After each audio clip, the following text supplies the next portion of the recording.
Orang pinter yang bodoh. Argon menjelaskan diagram rancangannya. Proyek Omega ini sudah 80% hardware optimized. Algoritma neural net juga terisolasi, hanya saya yang punya akses. Mario tersentak dan berdiri. Tunggu Argon. Kau bilang, terisolasi. Kamu membuat lumbung data yang sangat besar. Tetapi hanya kamu yang memegang kuncinya. Argon mengelak. Itu namanya keamanan, Mario.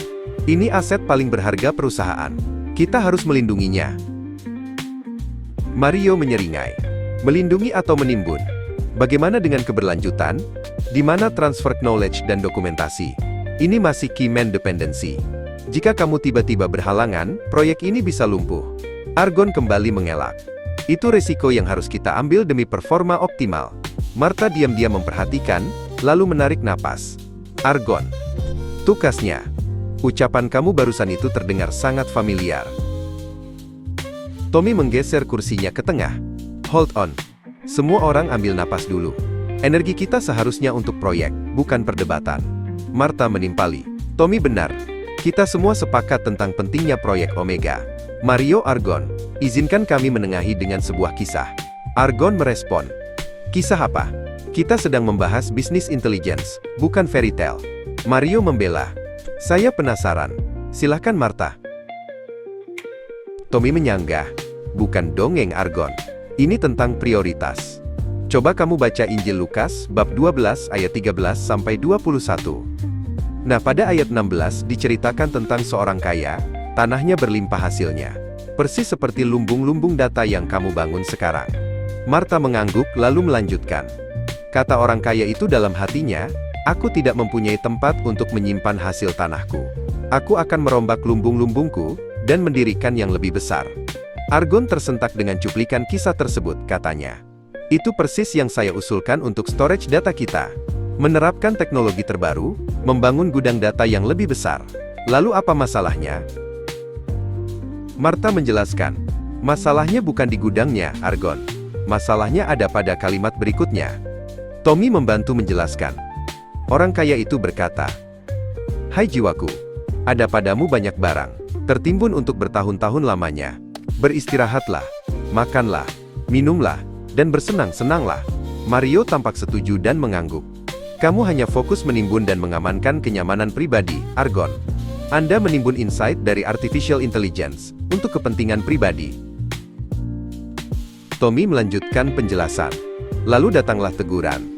Hai engkau orang bodoh.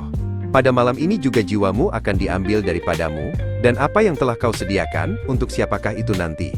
Martha mengarahkan pandangan ke Argon. Pikirkan ini. Kecerdasan Anda, kode Anda, data yang Anda kunci.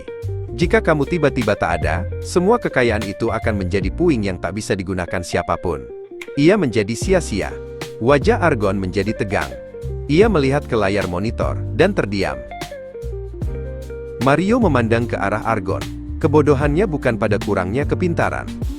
Argon, kamu sangat jenius. Kebodohannya ada pada ketamakan atas kontrol dan kegagalan berbagi. Martha menjelaskan.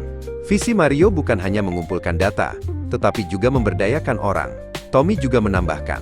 Itulah esensi dari kaya di hadapan Tuhan dalam konteks kita. Mario melanjutkan penjelasannya. Kita perlu kaya dalam nilai dan kapasitas kolektif. Kekayaan sejati proyek Omega adalah ketika sistem BI ini bisa diadaptasi, dikembangkan, dan digunakan oleh siapapun di tim, tanpa harus selalu bergantung pada satu individu jenius. Argon menyadari kesalahannya. Jadi, Anda ingin saya open source semua kode inti saya ke tim junior? Tommy meluruskan. Tidak harus semuanya. Tapi Anda harus membuat situs pengetahuan, dokumentasi, dan pelatihan. Ubah fokus dari kekayaan untuk kepentingan sendiri menjadi kekayaan bagi organisasi.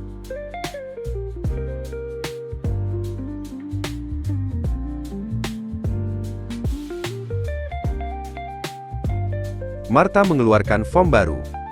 Ini usulan kebijakan dari Tommy dan saya. Kami sebut kesepakatan tanggal 20 Oktober tahun 2025. Tommy menjelaskan isi form. Argon, Anda tetap kepala arsitek.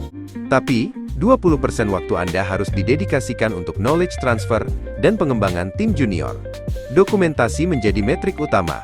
Argon menghela napas panjang. Saya mengerti. Saya terlalu fokus pada lumbung, sampai lupa mengapa lumbung itu dibangun.